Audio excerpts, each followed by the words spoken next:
بسم الله الرحمن الرحيم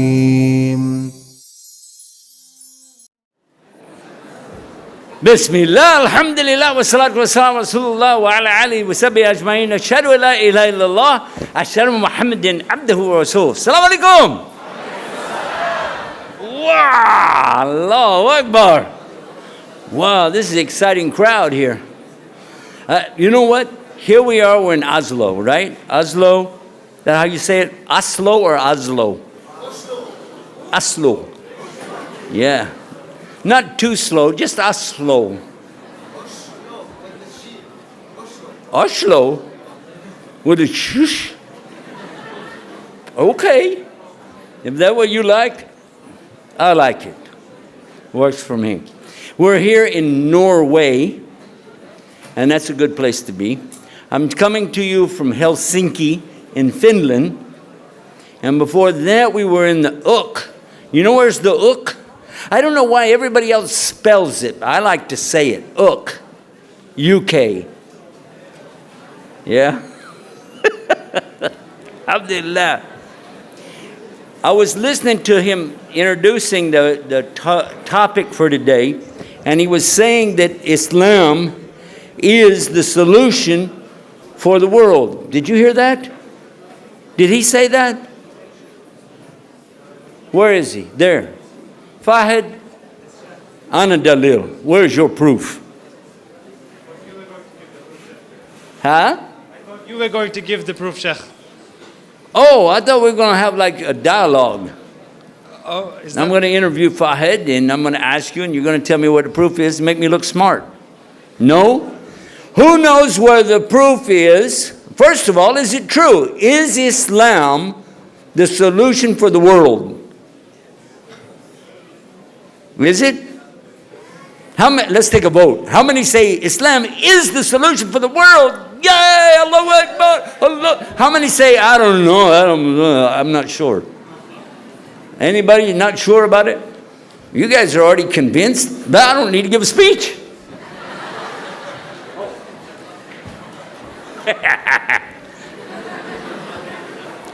Alhamdulillah. No, I'm going to tell you a quick story before I get into the topic. Just kind of because some people are still settling down. They told me don't start this program till everybody got back from Salah. So if you're not here yet, raise your hand. All right. Seriously. Well, it's not very serious because it's a joke. I'm getting ready to tell you a joke. So, not serious. They said Jumuah. Everybody knows who's Jumuah, right? You heard about Jumuah, right? Yeah, the one in Sham, Bled Sham. Everybody make fun of him. They said that they got Jumuah one time. They said, yeah, Jumuah, we need mahadra from you. We need a speech, mahadra. He said, la. They said, Jumuah, min fadlik, please come up and give us a speech. He said, la. Finally, they convinced him, and he came up and he stood there like this. He looked at the audience and he said, do you know what I'm going to talk about?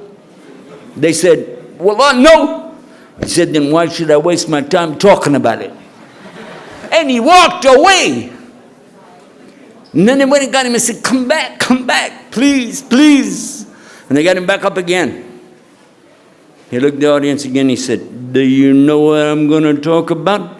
They said, yes. He said, then why should I waste my time? And he left again.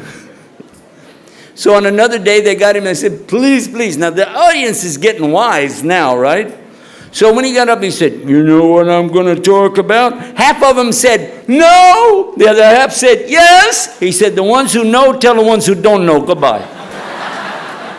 Alhamdulillah.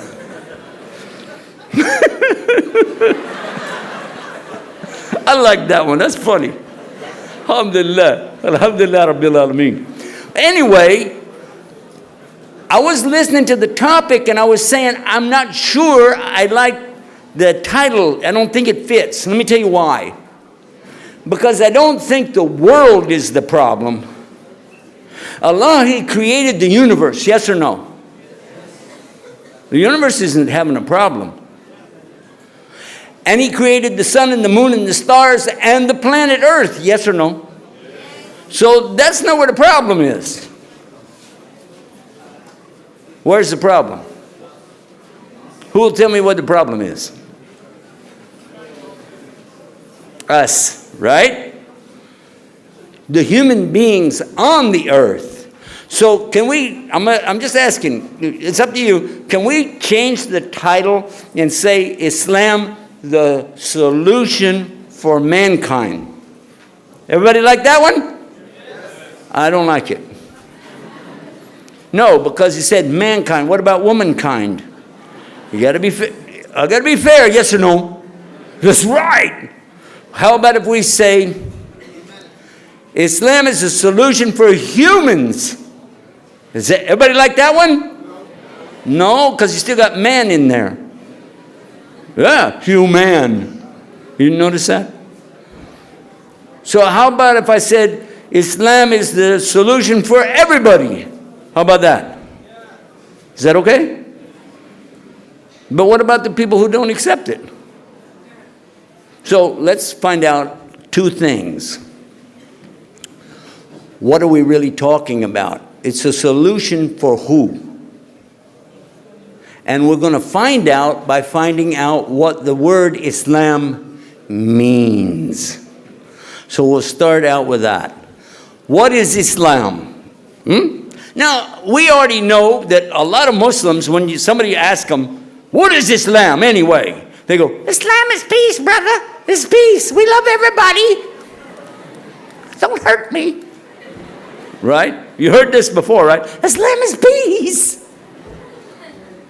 Does Islam mean peace, yes or no? I can't hear you. I got a microphone, you don't. Does Islam mean peace or no? Yes and no. Half said no, half said yes. You're working off that joke we just did. Let me try to straighten this out, okay? When I walked up here a few minutes ago, do you remember what I said to you? When I walked out. Remember what did I say? Salam alaikum. Huh? And you said, wa alaikum salam. Okay. I didn't hear anybody say Islam alaikum. Did you? No. Because salam is peace. Yes? So what is Islam? And actually, anybody have a translation of Quran in English? Anybody have it? Anybody, you got one with you? Look in it, and I'm going to show you something. No matter how good the translators work on bringing everything to English, and they try, they'll say God instead of Allah, which is weak. That's very weak, by the way. They'll say religion for the word deen. Again, that's kind of weak. But there's one word in Quran, when they translate, they don't translate it. They leave it in the Arabic language. What word am I talking about? Islam. In chapter 3, verse 19, go look at it in a translation. Inna dina indallahi al-Islam. Right? But when you look at the translation, everything is there. It says, verily, the religion with God is Islam. Islam is still in Arabic. وَمَنْ يَبْتَغِي غَيْرَ الْإِسْلَامَ دِينًا فَلَا يُقْبَلَ مِنْهُ وَهُوَ فِي الْآخِرَةِ مِنَ الْخَاسِرِينَ. This is chapter 3, verse 85. Translation, they will say, you can look it up and see, the most translated, it will say God instead of Allah, that whoever wants a religion other than Islam, God will not accept it from them, and hereafter they'll be with the losers. But the word Islam is still in Arabic language. The same is true throughout the Quran. We can mention a couple more. Al-yawma akmaltu lakum dinakum wa atmamtu alaykum ni'mati wa raditu lakum Islam ad-dina. Yep, there it is again. So what does the English translation say? On this day have I perfected for you your, even if they translate deen and say way of life, which is pretty good, perfected your way of life, conferred my biggest of favors upon you, and have chosen for you to submit to me in Islam. Still says Islam. And this goes all the way back to the Quran. Everywhere it says Islam in Arabic, they just used ISLAM in English and they left it. The problem, brothers and sisters, actually I'm so much older than you, I should call you kids, right? Somebody asked me the other day, they said, how many children do you have? I said, I don't have any. I have grandchildren. They said, well, how do you get grandchildren? You don't have any children. I said, well, my children aren't children anymore. They became adults. That's how they got to grandchildren. Figure that one out, okay? You like that, huh? How about this? I now have been told 2 days ago that my 4th great-grandchild is on the way. And they believe it's going to be a girl, maybe. I hope. I hope. I like girls. You like girls? Better say yes. I don't want to open that subject up. Anyway, let's focus on this word Islam and find out, why don't these people translate it? Okay, let's go get a dictionary. Shall we do that? Okay. There it is, right there, Islam. Oh, now we know why they don't translate it. Because it has too many words. There's no single word in English that means Islam. It's too big. It needs a paragraph or a page. And I've even seen a whole book written about the word Islam. It's big. It's very big. So that's the reason. But what about the person who doesn't know? I was talking with some folks yesterday. In fact, today on Facebook, I had one that's coming to Islam, didn't know the meaning. They said, you know, I believe in God and God's one, but why do I have to go with your religion? Why do I have to go with the Muslim religion? Well, first of all, it's not my religion. And it's not the Muslim religion. What it is, it's Allah's deen, right? Allah said that He perfected and gave us His ni'mah, His deen, His Islam. He gave it to us. So it's Allah's way.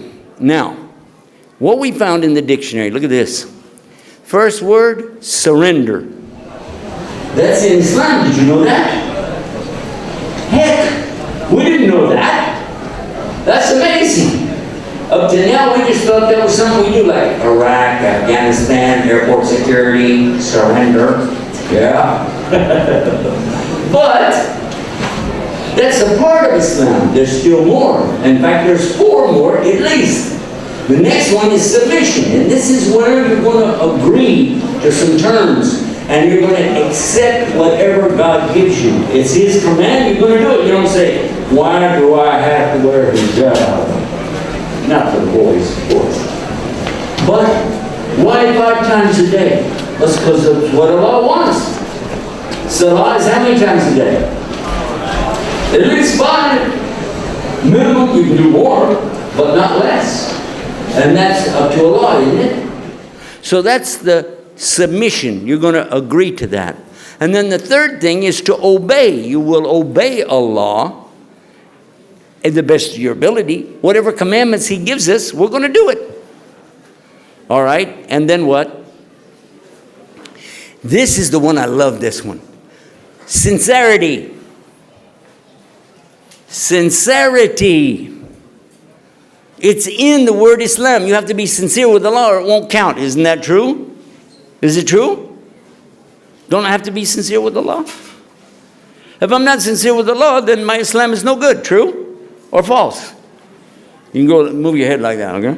There you go. I know you can do it. Anyway, you understand my point, right?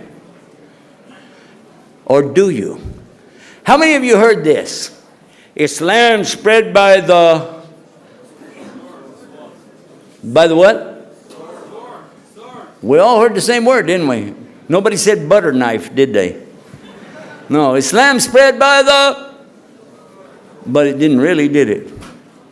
In fact, you know, that amazed me. It was one of the things that I did when I came into Islam. I was still comparing stuff in my Bible to the Quran, trying to understand what's what.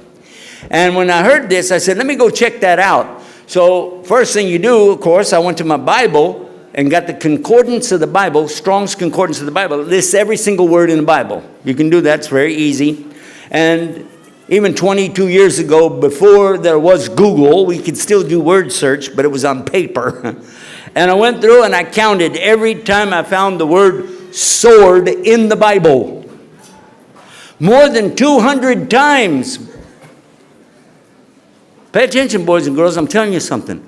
More than 200 times in the Bible I found sword, and most of it in the New Testament, which is actually smaller than the Old Testament.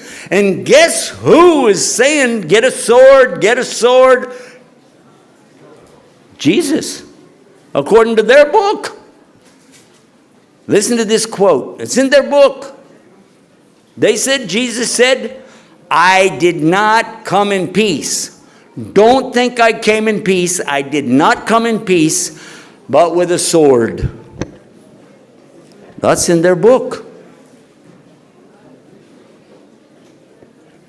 And another one, whoever doesn't have a sword, sell your coat and buy a sword. It's in their book. And how many of you heard this? If you live by the sword, you will die by the sword. That's in their book. And he's telling them, get swords. And then another place, when they're fighting and the ear of one of the servants gets cut off in the big battle, and he said, okay, put the sword down. Sword, sword, sword. We're hearing about the swords, right? So, okay.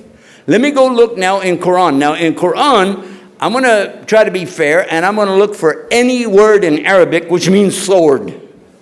Everything, even khanja. You know khanja, the dagger. Saif, Muhannad, Hussam. How many words? 13, 14, 15 words, right? So let's get all the words in Quran that have any meaning of sword or dagger or something like that. Add them up and see how close we come, or more than what the Bible has. How many, I'm going to let you guys guess. How many times is the word sword or something like that in the Quran? More than 100? How many say more than 100? How many say more than 50? How many say 0? There's no word for anything like that in the Quran at all. So if you're saying that our book preaches something like that, then, and you're saying that whichever religion is doing this, having this, then I'll ask you to figure out which religion spread by the sword. Ow, that had to hurt. So sincerity. Now, can you spread sincerity by force? Huh? Somebody come to you and said, listen, you're going to do it and you're going to like it. You can say, I'll do it, but I'm not going to like it. You can't make me like it. I can fake it, right? I really like it. No, I don't. Huh? You cannot make anybody have feelings. You can't do that. You have to be the one to initiate that. Sincerity has to come from you. That means nobody is a Muslim unless they want to be. Nobody is a Muslim unless they want to be. Is that true or false? Because if they're being forced, that's not Islam. And now let's take the fifth word. So the fifth word is peace. It's there. Salam is there. But it means the salam that you're going to have between you and Allah after you do the other things. Surrender, submission, obedience, sincerity. And then no matter what, after you did all of that, after you did that, what is going to be your position? Allah maybe give you a disease, a'udhu billah, or allow maybe you lose your job, a'udhu billah. Maybe some drastic thing happens in your life, and you said, but I came to the right religion, and I'm doing this. How come Allah did this to me? This is not Islam. This is not this way. This is not the way. Is that the right way? No. Because all of us have difficulties, and sometimes it gets really serious. And Allah does that for one reason only. You know why? Are you going to turn to Him? Because if you do, you win. You win. And Prophet Muhammad ﷺ, he said what means in English, he said ajib, which means amazing, astonishing. The condition of the mu'min.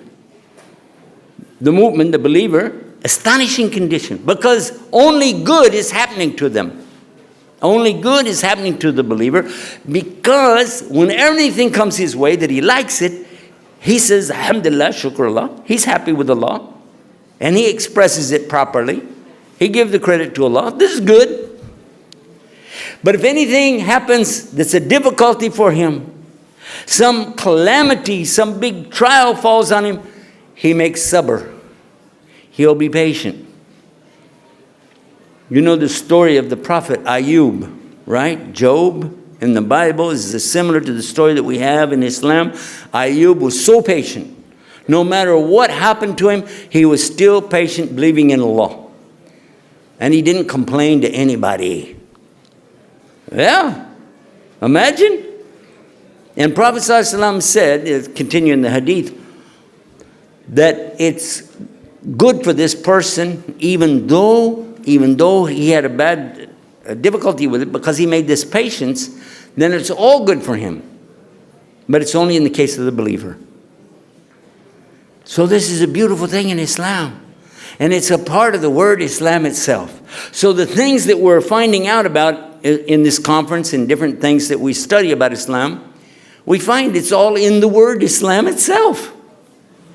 Because if you understand what Islam is meaning, to believe there really is Allah, the one and only creator, sustainer of the universe, the one and only who really knows what's inside of you, and the one and only that can solve your problems, the real God. To believe in Him and surrender to Him, submit to Him, obey His commandments, but do it with a sincere heart. Really do it out of, you know what? Allah want me to do it, I'm going to do it. Alhamdulillah. And then be in peace with whatever comes from that. Now, truthfully, I can see where that really would help all of the human beings on this earth. One of the ways is to have the correct belief. When we talk about the belief in Islam, it is not just that we believe in God, because almost every religion has a belief in some kind of a God, right? They all have that. But almost every time you find that the God is something in the creation, or somehow connected to the creation, or not perfect. Whereas for Islam, He's so uniquely one, there's nothing in the creation that's like Allah. Nothing is like Allah. Even when we try to describe Allah, we can't do that. We can't, because how do you describe Allah? He's, for us, undescribable. We can say what He said about Himself. If Allah says in the Quran, you'll find this in, I think, Surah An-Nur, Allah's talking about the face of Allah. But even then, we don't want you to come up and say, yeah, you know, it has a nose or cheeks and stuff. We didn't do that, because it didn't say that. You just say what Allah said. We're tough on that, aren't we? I mean, somebody say it the wrong way, we'd be like, hey, astaghfirullah, brother. That's not the Aqidah. Work on that, huh? Because it's serious. When I was a Christian, people didn't care. They didn't care if you said, oh, you know, and I've heard them say stuff like, you know, God was talking to me the other day, and you're like, what? I don't know if any of you remember the famous debate with Jimmy Swaggart and Ahmed Deedat. Have any of you seen it? Have you seen it? Yeah.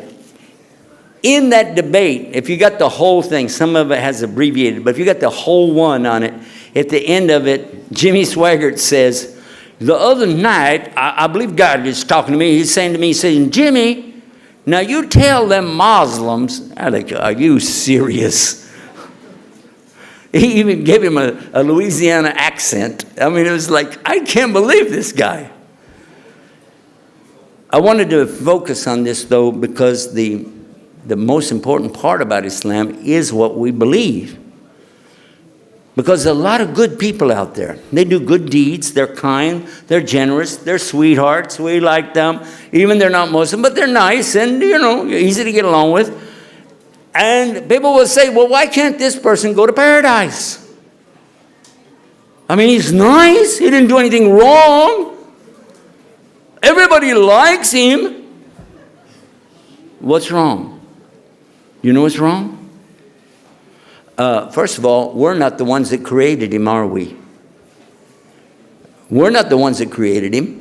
The one who created him is waiting to get his rights. Allah's right is that we worship none but him alone without partners. That's what La ilaha illallah means. So no matter how nice he is to us, on the day of judgment, what's he going to collect from us? So be like, hey, you were a nice guy, so what? I can't help you out. You didn't worship your creator. Allah said in the Quran clearly, وَمَا خَلَقْتُ الْجِنَّ وَالْإِنسِ إِلَّا لِيَعْبُدُونَ. So clearly Allah is telling us, I did not create the jinn and mankind except for ibadah, for worship. Now some, they want to attack Islam. Did you know that there's some people attacking Islam? No, really? Yeah, right. One of the things they will say is, well, what kind of God needs to create people just to worship him? You get the wrong slant on it. You missed the point. Actually, he has angels that worship him day and night. That's all they do, their whole creation. They don't want to stop. They just want to keep worshiping Allah. They're happy to do that. But Allah created us so that whatever we do, this is going to be our test. Whatever you worship, and every soul worships something. Check it out. I didn't say everybody has a religion, but everybody has a deen, and there's a difference. Religion, you know, man-made religions and so on, we know what that is. But everybody has a deen. Because deen means what you do, your way. That's what you are, that's what you're all about. Whether you believe or don't believe, you still have a way, things that you do. There's some people who worship rocks, sticks, stones, bones, stars, planets, fire. They worship those kind of things. And that's pretty easy to knock it off and say, you know, that's not real, that's not God, that's not God. But other people who will reject religion, they will reject the belief in God, but they'll still make an ilah. Ilah is the word in Arabic for God, not Allah. In the ilah is what? Anything you worship. This could be an education. Huh? Yeah, you want to get a PhD so bad you'll do anything to get it. You want to get a degree so bad you don't care that you stole money from your mother. You don't care that you ripped people off. You don't care that you cheated people. You don't care what you did to get what you wanted. You got what you wanted. Yeah, man, I'm a doctor now. You're going to say doctor when you see my face come in here. That's because that's all he wanted. And there are people like that. They want their position. Maybe he wants to be a big shot in the military, huh? Maybe he wants to be big shot in the neighborhood. I got a big car. See my car? When there's this great big stretch limousine going by, the rest of us are walking, right? We're like, okay, Willie runs out of gas. Yeah. For sure, there are things that people worship besides a physical ilah like you might think about. It could be a house, a car, could be a job, could be education, could be their position in society, but everybody worships something. Especially those who claim there is no God at all. Na'udhu billah. Do you know, how many of you heard that last week the atheists in the UK now have declared that they are a religion? Did you hear about that? They're a religion. They're allowed now to act like a religion. They have their meetings. They have tax exempt. They have, yeah. They're saying we're doing everything. We just don't believe in God, but we got everything else going on. Believe in philosophy. Believe in theories. They believe in monkeys became people, things like that. This is their thing. I see a lot of youth with us today, and I'm so happy about that. And I don't want to bore them, so I'm going to wrap it up pretty quick. But I want to come back to, why is Islam really the solution for human beings, because it also provides something for us. There's something inside of us that knows when we make mistakes. If you want to call it your conscience, some people call it their conscience.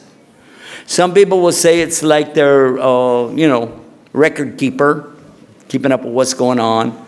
Something that tells you between good and bad, but everybody has it. You know when you've lied. You know when you've cheated.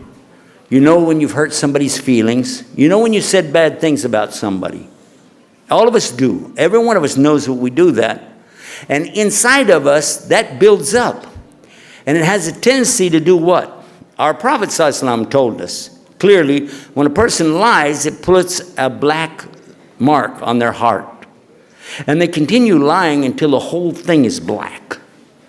He said in another hadith that there's a morsel of flesh inside the human body that if it's good, then the whole of the matter is good. But if it's bad, then the whole of the matter is rotten. And that morsel of flesh is the heart. So this is how important it is for us to understand why human beings do what they do. Do you know why? Because they want to. That's why they do what they do. Why does a person smoke? Because they're addicted. No, because they want to. Why does a person drink alcohol? Because it's fun, he looks cool and blah, blah. No, he wants to. That's why he does it. Bottom line, it's because this is what they want to do.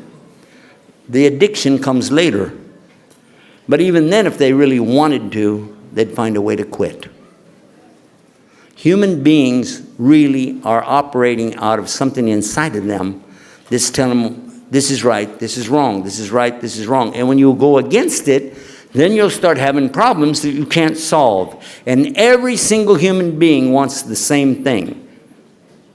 Who knows what it is? Huh?